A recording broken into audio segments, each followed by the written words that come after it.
de la gestion financière de la commune au terme de cette année de mandat. En préambule, je souhaiterais rappeler qu'on ne saurait aujourd'hui appréhender la gestion d'une collectivité locale sous le seul angle municipal, mais qu'il convient naturellement d'y inclure l'aspect intercommunal. En effet, que les compétences soient exercées à 100% par la commune ou par délégation via l'intercommunalité, ce qui compte, c'est bien le service rendu à nos concitoyens. C'est à cette amélioration constante qu'a été consacré l'effort de la municipalité au cours du mandat passé. Les faits marquants de ce mandat d'un point de vue financier. Deux aspects se dégagent principalement. Tout d'abord, la diminution de la dette, une diminution de l'ordre de 14%. En 2001, l'endettement par habitant était de 1 083 €. En 2006, au moment de l'arrêt des comptes administratifs, dernier chiffre communiqué connu par l'administration, la dette par habitant est de 928 €. Pour mémoire, Maison la Romaine, suite à un article paru dans le Plus Matin samedi dernier, Pierre Meffre rappelait que l'endettement par habitant des Vaisonnais était de 1 800 €.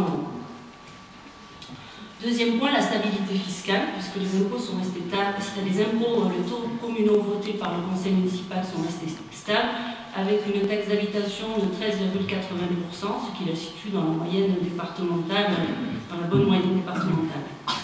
Et pourtant, comme vous allez le constater, comme vous allez le constater au cours de cette soirée, cette diminution de la dette et cette stabilité fiscale se sont accompagnées d'un investissement qui a connu un rythme soutenu. Tout d'abord grâce à un taux d'autofinancement satisfaisant, et d'autre part grâce à des concours financiers extérieurs importants.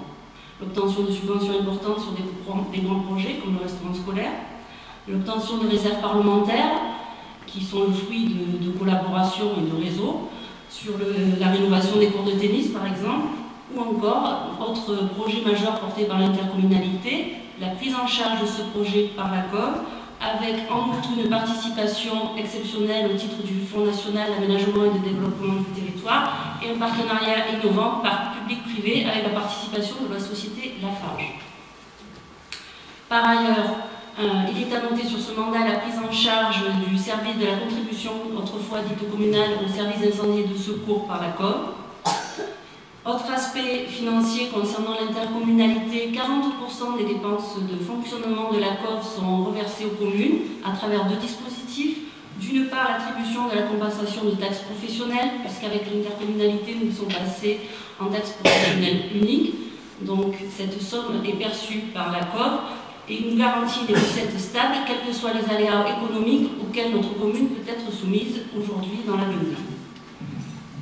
Enfin, un autre dispositif existe aujourd'hui qui s'appelle la dotation de solidarité communale, c'est-à-dire que les nouvelles retombées fiscales qui naissent par la création d'activités sur le territoire intercommunal génèrent de l'ATP, et cette ATP est restituée aux communes par un système de péréquation, y compris aux communes dont l'activité n'évolue pas ou n'évolue plus.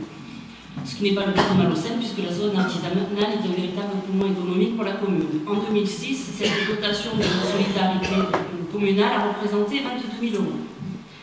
S'agissant du fonctionnement municipal, il est à noter que les agents, on va dire les effectifs administratifs traditionnels sont restés stables. Certains ont même, pour certains postes, je citerai un exemple, la personne qui suit le service associatif et la bibliothèque.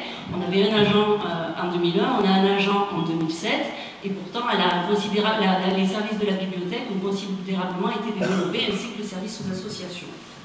Les nouveaux recrutements correspondent à des nouveaux services au public en milieu rural. Je crois que c'est important de le souligner parce que nous sommes tous ici attachés à la qualité du service rendu en milieu rural pour préserver un cadre de vie attractif, pour que les familles puissent continuer à vivre et à s'installer à Malaucène. C'est quand même plus intéressant d'avoir un centre de loisirs à Malaucène qu'à Maison-la-Romaine. Donc, pour conclure, je dirais que cette gestion a été saine. Elle nous permet aujourd'hui d'envisager l'avenir sereinement, de pouvoir engager de nouveaux investissements à venir. La ligne de conduite sera de maîtriser et d'optimiser les dépenses de gestion, de maintenir des taux d'imposition communaux à un niveau raisonnable et de développer la coopération territoriale parce qu'on est toujours plus fort et plus performant ensemble que tout seul dans son coin. à continuer à se mobiliser fortement par les réseaux des uns et des autres pour l'obtention de subventions extérieures et à développer des partenariats innovants comme celui mené sur les plâtrières. Enfin, il convient toujours d'inciter le développement économique sur l'ensemble du territoire intercommunal puisque ce sont nos richesses à tous de demain. Je vous remercie. Oui, merci Béné.